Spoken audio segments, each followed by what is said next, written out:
Video number 2 in our 4-part series today is going to have everything to do with communication.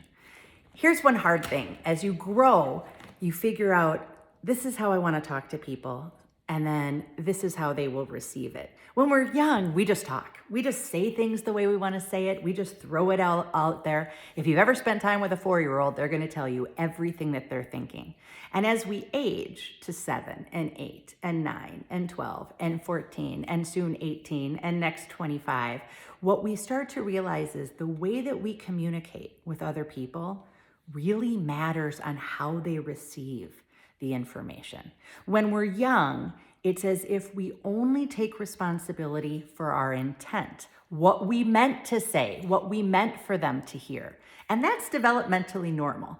But as you reach high school age, it's time for us to realize that the real importance is not the intent of what we mean to say, but the impact of what we have to say has on the listener.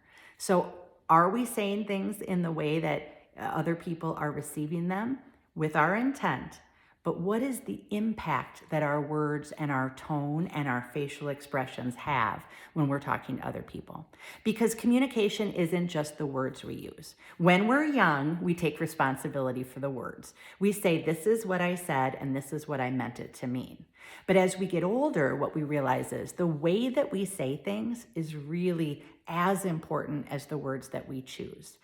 So there are a few things that we want to start getting in touch with about our communication styles. And I think it will save us each in the long run some of those icky consequences we have gotten ourselves into.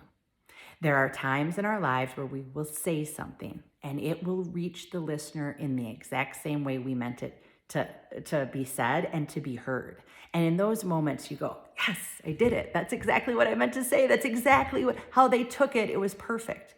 But in the moments in life where we say something, communicate something to somebody else, and it's not taken the same way that we wished it had been, then we need to look closer at how it is we communicate with each other. When I was a 14-year-old, I was a constant messy room kid, like really messy.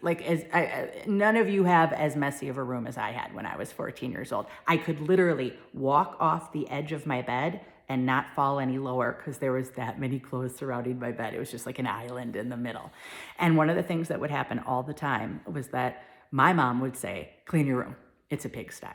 Now 14, I'd been at school all day. She drives up in the minivan, I hop in, she gives me the spiel about the room being messy. Based on the fact that I'm tired, I've had a long day, commonly my response to her would be something like, you can't tell me to clean my room. It's my room. I get to do whatever I want with that room. And I would just spew all over. And then I would hear these words, way to go, you're grounded. So because I wasn't thinking in a particularly healthy way, and because I communicated something in a way that didn't have the impact I wanted it to, I ended up in some consequences. And that happened to me a lot. What I realized is as I grew up, that the way that I communicated over things would end up saving me in the long run. So what I learned was if I could say this to my mom, you know what, I'm so exhausted because it was a long day at school. You are right, my room is messy. It needs to be clean. Is there any way I can go home and just watch a little bit of television and have a snack, and then I swear that I will clean it in 45 minutes? When I would speak like that to her, which by the way conveyed the same thing. I was tired and frustrated in the first one. I'm still tired and frustrated, but I'm paying attention to the words I'm using, the tone I'm using, and how I'm saying them.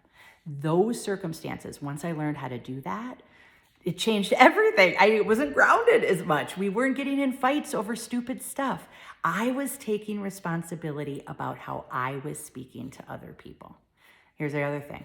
I used to think that being mean was very funny. And I don't mean, calling people names or being, I remember being very sarcastic and dry with my humor when I was in high school. And my intent on doing that was to be funny, was to, be the life of the party.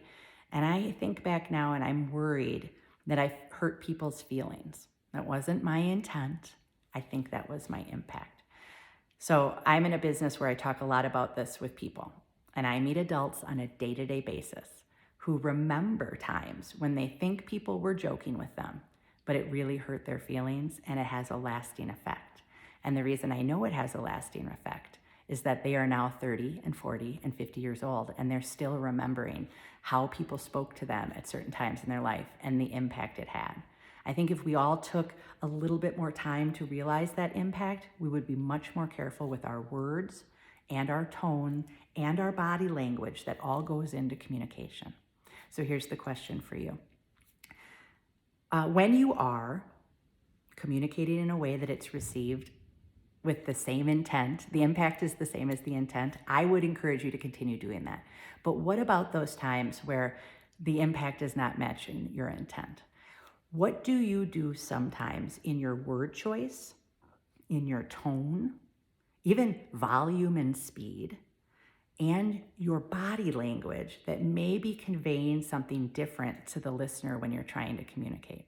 Go through these things: words, tone, volume, and body language. Eye rolling for me is something I learned really changes the impact of my intent. What are some things you might want to stop doing to communicate better with the people in your lives?